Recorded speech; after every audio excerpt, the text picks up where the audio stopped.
All right, everyone. So today I'm going to show some things. First, I'm going to bring up a little snippet. So this is one of the most valuable lines in the Wyckoff course. All right, and the reason is it tells you about how trends change. All right. So I'm going to read it. You must always be on the lookout for a change in the immediate trend. Immediate trend is basically day trading, so it's the intraday trend. All right. It is likely to change direction from 1 to 3 times in a single session. So, in a single session, you all already know what a session is. So this is how you detect a change. The change meaning a change in trend from up to down or down to up. In an uptrend, so that means as the market is in an uptrend, how do we look for a change to a downtrend? All right. In an uptrend, when the selling waves begin to increase in time and distance, or the buying waves shorten. All right. Either or both will be an indication of a change in the immediate trend. Indication is your indicator for a trend change, which is an increase in the time and distance of the down wave and the buying waves, meaning the up wave shortening, which is basically shortening of the thrust. That's why shortening of the thrust is so important. All right. Either or both will be indication of a change. In my opinion, you need both. And that'll be a change in the day trading intraday trend. And vice versa for a downtrend. So in an uptrend, what are you looking for? You're looking for shortening of the thrust and a change of behavior. In a downtrend, you're looking for a shortening of the thrust and a change of behavior. All right. This is what this paragraph is saying. Shortening of the thrust plus change of behavior. Now, when you have a shortening of the thrust from a volume perspective, it's the same as lack of demand or lack of supply. And I'll explain what that means. But basically, you have a shortening of the thrust. And you go here, here, here. And the thrusts shorten from high to high to high. And then you have this. And then you have something like this. And it goes down. All right, now we know that this would be like from high to high to high, it shortens.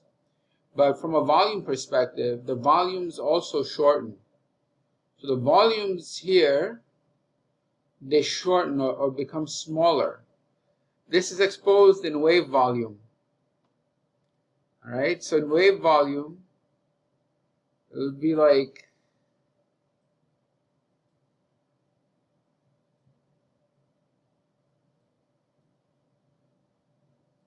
it would be downtrending. Okay? Usually it's 1, 2, 3, like, downtrending. Because the distance from one wave to the next wave shortens. So when the selling waves, the buying waves shorten, all right? The buying waves shorten is also referring to not just shortening of thrust, but also the distance, meaning they become smaller. So their distance is smaller, and the volumes decrease. So shortening of the thrust plus a change of behavior, and you could also have lack of demand or supply, meaning downtrending volumes, plus a change of behavior. So because why is the same? Because when the waves shorten, the volume on them shortens almost all the time. So if you have a wave that's a big wave, right? Like let's say you have the trend is smaller, the volumes will also look like it'll be downtrending. So bottom line is basically it's weakness on the left-hand side, followed by this heavy selling pressure. All right. So now I'm going to show real examples, because this is what Wyckoff students know. This is what, as a Wyckofian style trader, you know this. This is your art, right, or your craft. This I'm taking right out of the Wyckoff literature. So how does this look? I'm going to show you today nothing cherry picked. All right. So first thing is going up, and it starts shortening. Right? It starts shortening of the thrust, and I explained that as this shortens, the volumes also shorten or become less. This is what happens. Right? You see? So the waves shorten, volumes lessen, and then the selling waves get bigger right here, bang. That's a change in trend. So keep on going down, down, down, down, down, down, down. All right? So we have a very clear example. Now we see it again. This one I'm not too sure of, because I would like more pressure, buying pressure here on the crude. So they did shorten, but the other side needs to capitalize with heavy buying volume, not a little buying volume. So it may or may not work, I don't know, because the other side needs a big blue, right? Now we'll see another example. This is gold. It's shortened, selling pressure came. It's not really that much. I would have preferred it to be much more than this. And basically it did happen, but it happened here. After they took the overnight high, right? So you had some shortening of thrust and heavy selling, and then the real heavy selling right here, and then you have the breakdown.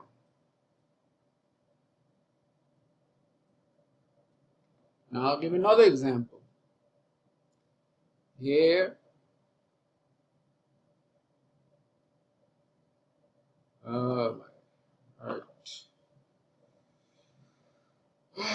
okay, so here's the euro right next to all the charts I've been showing, right? So here, this is euro. It's pretty clear too. Takes the overnight low, and they start shortening. The thrust starts shortening from low to low to low to low, and you see it.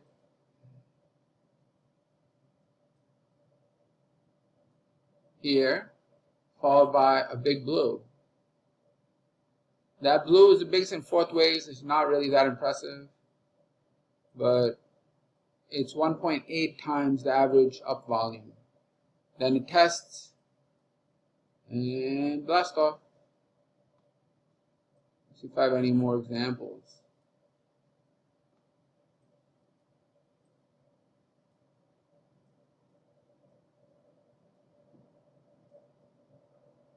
Oh, this is happening right now. Look at this. This trade setting up right now. This is in copper. Okay, mister. That's a 2.4 times average up volume, biggest in 29 up waves. Bang. Right there. Anyway, so coming back to Wyckoff. You must always be on the lookout for a changing trend. It is likely to change multiple times in every day. And this is how you detect a change. In an uptrend, the selling waves begin to increase, meaning the counter. In an uptrend, the selling waves become bigger and the buying waves become smaller. So you got an uptrend. What's going on with those up waves? They become smaller and the selling waves become bigger.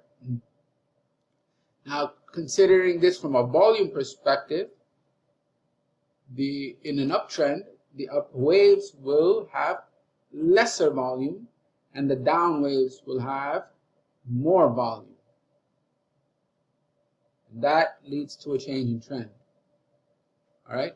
Now, the other thing is over here, the one thing I don't agree with him on is that he says either both will be an indication of a change, either or both. I have to say that it has to be both. It's not either or both. It's actually both, because you cannot go down unless the selling waves are bigger and the buying waves are shorter. Because if only one side, if you have, for example, just the selling waves bigger, you can have the buying waves bigger and it'll just be in an equilibrium. So the only way you can have trend is if one side has smaller waves and the other side has bigger waves together. That's the only way you can make progress, up or down.